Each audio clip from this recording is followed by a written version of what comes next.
여러분 안녕하세요. 저는 구주입의 대입관 강사 김태성입니다. 오늘은 2024년 2학년 1학기 중간고사 수원 과목 인창고 시험에 대한 기출 분석과 기말고사 대비 전략에 대해서 말씀드리겠습니다. 자, 먼저 문항 분석을 보면 총 20문항, 선택 객관식 17개, 논수령 3개, 배점도 일반적인 배점이고요. 시험 범위는 삼각함수의 그래프까지였습니다.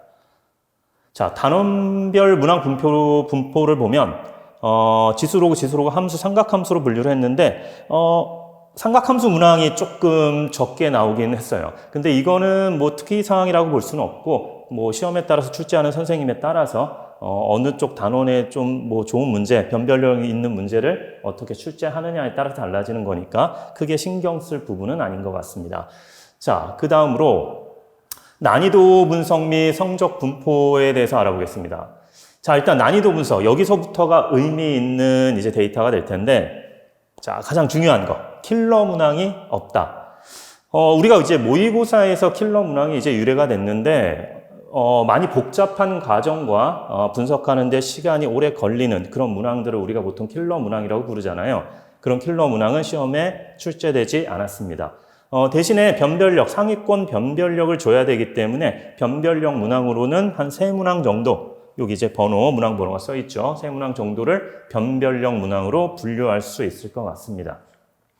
학생들이 이제 시험을 봤을 때 처음에 이제 표면적인 난이도는 이제 문제가 조금 길어 보이고 좀 그림, 그래프 이런 것들이 섞여 있는 문항을 보면 조금 난이도가 있는 문항이라고 생각했을 것 같아서 표면적인 난이도는 중상 정도로 이제 예측을 해볼 수 있는데 실제로 문제들을 풀어보면 어렵지 않게 생각보다 간단하게 풀리는 문제들도 이제 발견이 되면서 체감 난이도는 한 중 정도라고 보는 게 맞을 것 같다고 생각을 합니다. 등급 컷은 확정은 아니지만 일단 틀린 개수가 0개에서 2개, 그러니까 한두 개 정도 틀린 학생들이 90점 정도, 89, 90점 정도에서 1등급 컷이 형성될 것으로 예상을 하고 있습니다. 그러니까 전반적으로 좀 무난한 시험이었다, 이렇게 평가를 할 수가 있겠죠. 자, 다음으로 이제 기출문항 분석표를 보면 이쪽에 출제 단원이나 출제 유형은 크게 의미를 두진 않고요. 여기 난이도 쪽을 봐주시면은 처음에 하난이도, 그러니까 하난이도라고 하면 이제 교과서의 한 기본 문제에서 조금 발전된 정도라고 얘기할 수 있는데 하난이도가 쭉 이어져서 초반에는 어렵지 않게 빠른 시간 안에 이제 풀어가다가 이쪽에 12번부터 이제 중난이도로 이제 조금 올라가서 여기서부터 이제 문제 분석에 조금씩의 시간이 들겠죠. 그리고 막판에 변별력 문제로 상과 중상 문제, 그리고 논수령에서 마지막 상 문제, 요 3문항 정도가 변별력을 두는 문항으로 출제된 것으로 보면 되겠습니다. 자, 그러면 이제 본격적으로 변별력 문항에 어떤 문제가 나왔는지 살펴볼 건데, 자, 15번, 객관식 15번과 16번이 있습니다. 15번은 이게 어려운 문제는 아니고요. 간단하게 이제, 간단한 정도는 아니지만 쉽게 해결을 했을 텐데 많은 학생들이 이 문항을 여기 넣은 이유는 이 문항의 출처가 2014년 2학년 모의고사에서 이제 숫자 변형을 했다라고 보면 되고요. 자, 16번 문제는 좀 까다로운 문제였습니다. 요것도 이제 모의고사 기출로, 요건 이제 고3 모의고사 19년도, 요렇게 이제 모의고사를 변형해서 이제 변별력 문제를 출제한 거를 볼 수 있고, 자, 15번 문항은 P점에 X좌표를 문자로 잡아서 설정한 다음에 요 조건에서 시키는 대로 그대로 계산만 따라가 주면 어렵지 않게 해결되는 문항이어서 변별력을 둔다라고 볼 수는 없을 것 같아요. 그래도 이제 출제자는 뒤쪽에 배치를 해서 배점을 조금 더 줌으로 해서 이 문제가 아주 쉬운 문제는 아니다, 이렇게 보고 출제한 것으로 보입니다. 자, 16번 문제는 여기 로그 m의 n이 유리수가 되게 하는 집합 A의 이제 원소를 찾는 문제인데 밑에 해당되는 m의 값을 잘 분류를 해서, 자, 원소라는 거, 집합의 원소라는 것은 겹치는 숫자가 있으면, 공통된 게 있으면 그건 하나로 세기 때문에 그 부분을 잘 고려해서 정확한 분석을 이제 요하는 문제로서 16번과 같은 문제를 만약에 처음 접했다라고 하면 꽤 까다로운 문제라고 볼 수가 있습니다. 분석하는데 시간도 걸리고 어떻게 분류를 해야 될지, 공통된 원소는 어떻게 찾아야 될지 분석하는데 시간이 많이 걸리는데, 저와 같이 저랑 같이 이제 중간고사를 준비했던 학생들은 요 모의고사 기출 문제를 여러 번 접해봤습니다.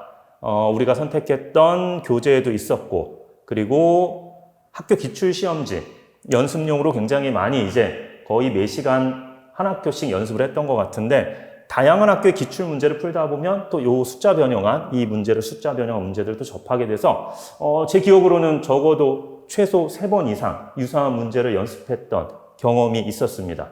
그래서 그 학생들이 실제로는 까다로운 문제지만 이미 봤던 문제고 어떻게 접근해야 되는지를 바로 기억해내서 생각보다 어렵지 않게 바로바로 잘 분석해서 풀었고 정확한 계산을 해서 맞췄던 것 같습니다. 그러니까 실질적으로는 어려운 난이도인데 미리 접해봤기 때문에 생각보다 어렵지 않게 해결이 됐던 것 같습니다. 자, 다음 두 문제는요. 객관식 17번하고 논술형 3번입니다. 자, 객관식 17번도 이제 기억, 니은, 디귿의 조건이 있고 그래프도 주어져 있고 절대값도 보이고 일단 딱 봤을 때 초반에는 난이도가 좀 어려울 것이라 예상할 수 있었는데 자, 이 문제 역시 19년도 2학년 모의고사 숫자 변형입니다.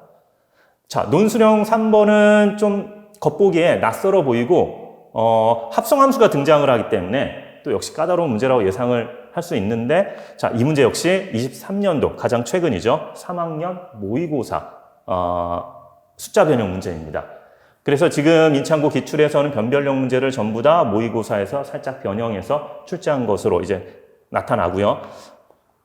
17번 문항은 이 y좌표가 1과 2가 정해져 있기 때문에 이 4개의 좌표를 y좌표를 숫자로 고정해서 x좌표를 식으로 표현한 다음에 이 기억, 니은, 디귿에서 물어보는 것을 그대로 따라가면서 계산하면 어렵지 않게 해결이 됩니다. 단 계산이 조금 복잡하고 많을 수 있기 때문에 차분하고 정확한 계산을 해서 분석을 할 필요가 있어서 시간은 조금 소요될 수 있습니다. 자, 논술형 3번이 진정한 이제 변별력 문제였던 게 자, 배점도 7점으로 크긴 하지만 맨 마지막에 나오는 문제니까 학생들이 시간을 다 소모했을 때 이 논술형 3번에 투자할 수 있는 시간이 조금 이제 부족하다 보니까 이걸 잘 이제 해결하지 못하고 시험을 마무리한 그런 학생들이 이제 많이 나타났는데요. 자, 시간만 조금 있다면 한 5분 정도? 넉넉히 잡아서 5분 정도의 시간만 있다라면 가조건을 따져보면은 요 gx라는 함수를 이용해서 이 제한된 범위에서의 a 값이 특정이 됩니다. 이제 몇 가지 나올 텐데 그 특정된 a 값을 하나하나 분석을 하면 되는 것이고 합성함수의 이제 실근을 찾으려면 바깥의 함수인 fx 2차 함수하고 안쪽의 함수인 삼각함수 사인 함수의 그래프를 둘 다 그려놓고 a 값이 특정이 되니까 아마 b 값은 이제 모르더라도 대칭축은 고정할 수 있잖아요. 그래서 두 그래프를 연계해서 차근차근 하나하나 따져서 논리적으로 분석하면 결과적으로 답이 그렇게 어렵지 않게 찾아낼 수 있는 문제였어요. 그래서 앞에 문제를 적당히 빠르게 잘 풀어내서 적당한 시간을 확보했더라면 충분히 풀어낼 수 있는 문제였고 시간이 부족했더라면 아마 끝까지 가지 못했을 거라고 생각이 듭니다. 자, 이 문제 이제 합성함수 주제를 이제 간단히 얘기한 거고요. 자, 이렇게 변별력 문제들이 한 3문제 정도 그렇게 이제 등장을 했고, 자, 그래서 이제 전반적인 이제 총평을 하자라면 출제 경향은 기존의 출제 경향을 유지했다. 특별히 어려운 고난도는 없었다. 변별력 문제가 있긴 하지만 고난도라고 부르기에는 조금 애매하다. 그런 느낌이었고요. 변별력 문항은 다 이번 시험에서 모조리 모의고사 기출에서 숫자를 변형했습니다. 자, 그렇다면 우리가 기말고사를 준비하는 데 있어서 어떤 부분에 이제 중점을 두고 공부를 할 것이냐? 자, 기본적인 얘기를 또 할 수밖에 없습니다. 정확한 연산, 실수가 없어야 되죠. 앞부분에서. 쉬운 문제 아니면 평이한 문제에서 실수를 해서 점수를 까먹는다라면 등급에서 큰 타격을 받을 것 같거든요. 그래서 정확한 연산은 기본이고 절대로 실수를 용납하지 않겠다라는 각오를 갖고 시험 시간에 집중하고 평소에 연산, 계산에서도 효율적인 방법들을 좀 연습해보고 하는 노력들이 반드시 필요할 것 같습니다.